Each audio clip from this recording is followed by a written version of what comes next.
Hey guys, welcome back. This is ChosenArchitect, and today we're going to be learning how to automate a few things, especially the solderer. Alright, so we're going to go ahead and get started with this. Let's go ahead and pop this open. And what we're going to need is a few things. Alright, right here we have a crafting pattern for everything we need to make the octet capacitor. What you're going to need is the base for the octet capacitor, you're going to need the double layered capacitor, and you're going to need the octet capacitor. That's what we're going to automate today. And the thing that you need for these, this is stuff that you should have in your inventory. These should be able to be crafted without needing to go into a machine. But there are some items that are a part of them. Let's take a look at Enderio. There are a few things that do require some special stuff. I do think they're past this. Okay, there we go. Okay, so here's the basic capacitor down below. And you can see it's pretty simple to make. If you want that pattern, all you gotta do is go into your pattern crafter and go over here and find it. And just click this in. You don't even have to have the items, and just click this to create one. And that will create a basic crafting pattern. Alright, but as you can see, there are a few things that it does require, like energetic alloy, and it also requires vibrant alloy for the octet capacitor, which it requires the energetic alloy again. And to get that, it requires some glowstone, redstone, and gold. So that's pretty simple to make. Now, to make those things, they have to be made inside this. Well, you're wondering, how do you get that in here? Well, you got to use this processing pattern encoder. Now, I don't think I've showed this before, but what you're going to need is some gold. This one you have to manually put the items in. Gold and redstone and glowstone. And you put that inside there, and it'll give you the energetic alloy. Now, you do have to already have one made. You have to go ahead and make them, because you're going to need this to tell it what it's going to make. So you're going to say, this right here, these three items will produce an energetic alloy. And when you create that pattern, it's right here. When you create this pattern, you can see right here it's showing that it's energetic alloy. You need to put it in an auto crafter. Well, I'm going to go ahead and break this auto crafter and place the auto crafter right here.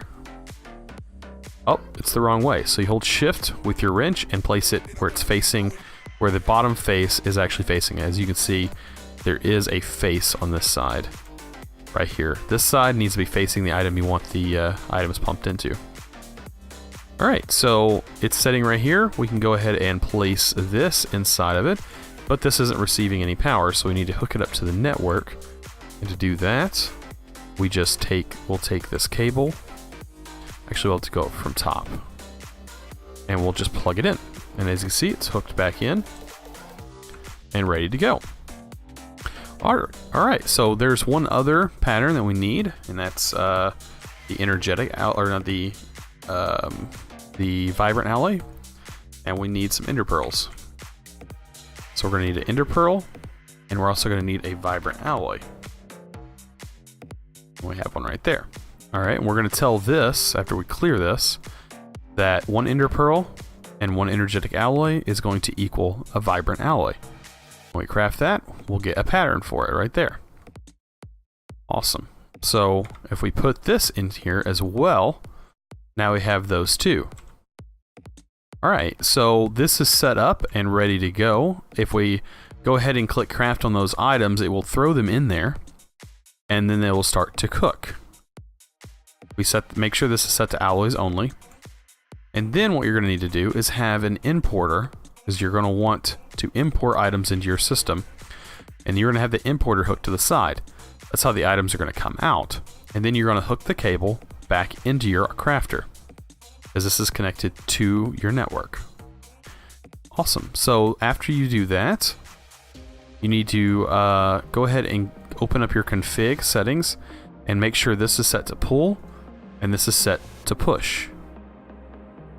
And what that's going to do is push items out of your system, or push items out of the alloy smelter, and this is going to pull items into your alloy smelter. Alright, so this should be ready to go. I should be able to auto-craft all of that stuff and have no problems. Go ahead and place that in there until you reset them. So yeah, we should be able to go into our only crafting. And right here we have an Octet Capacitor. Increases the energy stored in speed and range of the machines. And if we click this, we can click 1 and start. It's going to tell us everything we're going to need. And you're also going to make sure it can make glowstone. You can have it set up to where it can automate and automatically make coal powder. But you're going to need to have it where it makes glowstone, where it can make vibrant alloy, energy.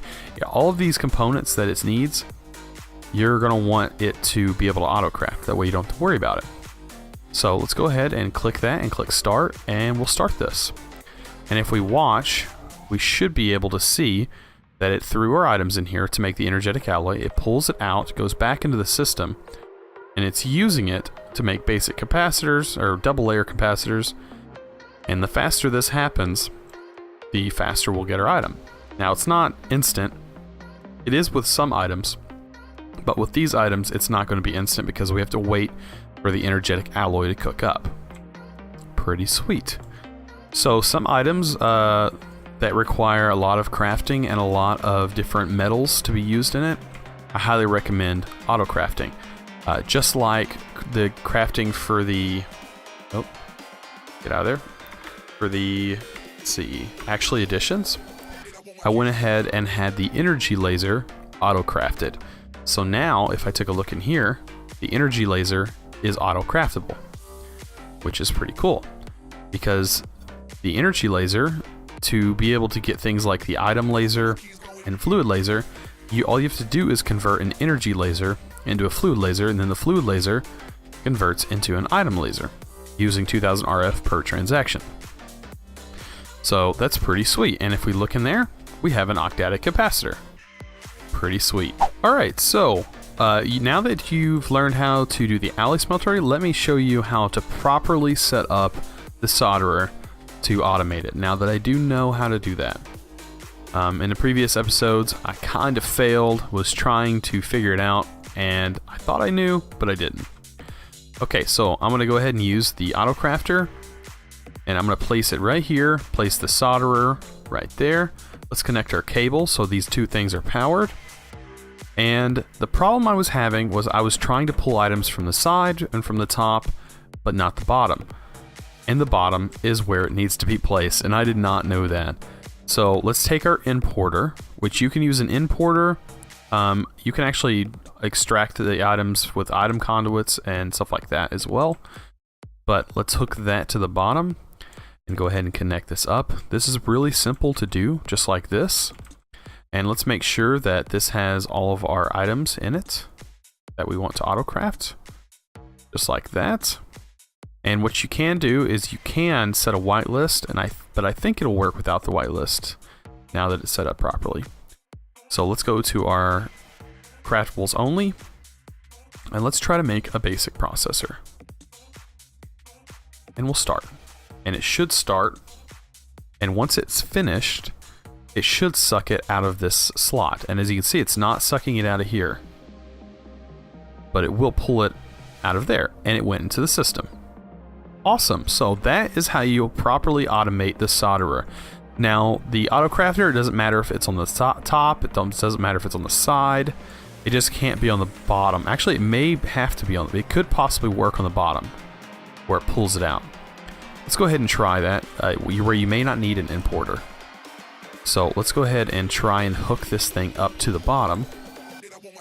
And let's see, there it is. And we'll try this as well. If it doesn't work, oh well. You guys will know it doesn't work. Why not experiment? But let's set this like so. Let's go ahead and get our pattern. And we'll just hook our cable up here, and it'll also power this and everything as well. Alright, let's go ahead and try this.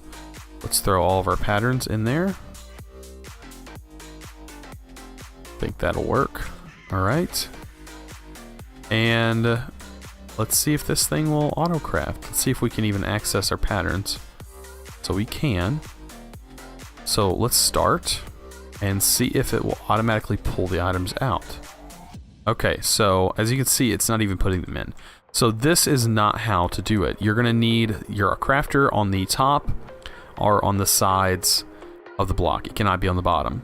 And then you're gonna need an importer or some way to get items out on the bottom. That's pretty cool. All right, so now that I know that, as you can see, it should spit out even the items. Now that we know that, we can go ahead and have that set up. Pretty cool. Awesome, so right there is how to properly set it up. Awesome. That's pretty cool. And this should definitely work. Let's just double check to make sure it wasn't a fluke. Just throw all of our craftables in there. And check again. Should finish up and give us exactly what we need. Awesome. So this is a learning experience for me and for everybody, I'm sure. But figuring out how to auto craft in a solderer, yep, it worked. Awesome, is very important to automating your refined storage. Well, if you guys enjoyed this episode, please don't forget to give this video a thumbs up and also click that subscribe button. We are on our way already to 200 subscribers. I'm super excited. That's awesome. And as always, thanks for watching.